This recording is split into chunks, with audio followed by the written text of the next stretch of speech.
Bebeklerin şiddetli öksürüğü olması beklediğimiz bir şey değildir. Genellikle bebekler bir soğuk algınlığı, basit bir nezle sırasında azıcık salgıları boğazına kaçıp hafif öksürükler yapabilirler. Ama şiddetli öksürük bebeklerde mutlaka tehlikeli bir hastalığın işaretidir. Bu alt solunum yolu enfeksiyonları olabileceği gibi bebeklik astımı belirtisi olabilir veya doğuştan nefes borularında bir anormallik olabilir. Bebekler ilk 6 ay içerisinde bu belirtileri gösteriyorlarsa nefes borularında dar bir kısım olabileceği gibi orada bir hemanjiyom dediğimiz bir damar iyi huylu tümörü, bir zar oluşmuş olması gibi çeşitli doğuştan gördüğümüz anormallikler, yani doğum öncesinde anne karnındaki gelişim anormallikleri akciğerin içerisinde bulunabilir.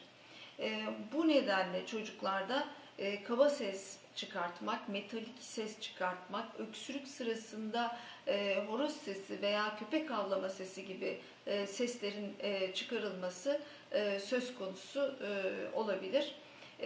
Bu durumda mutlaka altta yatan hastalığın bulunması ve inatçı öksürüğün nedeninin tespit edilmesi gerekir. İnatçı öksürük sadece bir öksürük şurubuyla durdurulursa hastalığın kökeni anlaşılmamış olduğundan hastalık devam edip var olan akciğer dokusunu harap edebilir.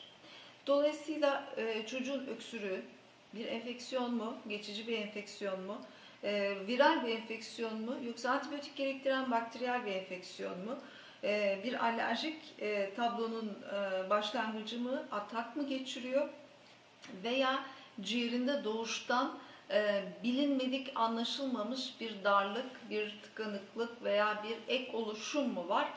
Bunların ayrımının yapılması lazım. Bu ayrım mutlaka bir uzman tarafından yapılır ve çocuk göğüs hastalıkları uzmanının bu konuda yetkisi vardır. Nefes borusunun analiz edilmesi, içerideki anormalliklerinin anlaşılması açısından kendilerine başvurulması doğru olacaktır.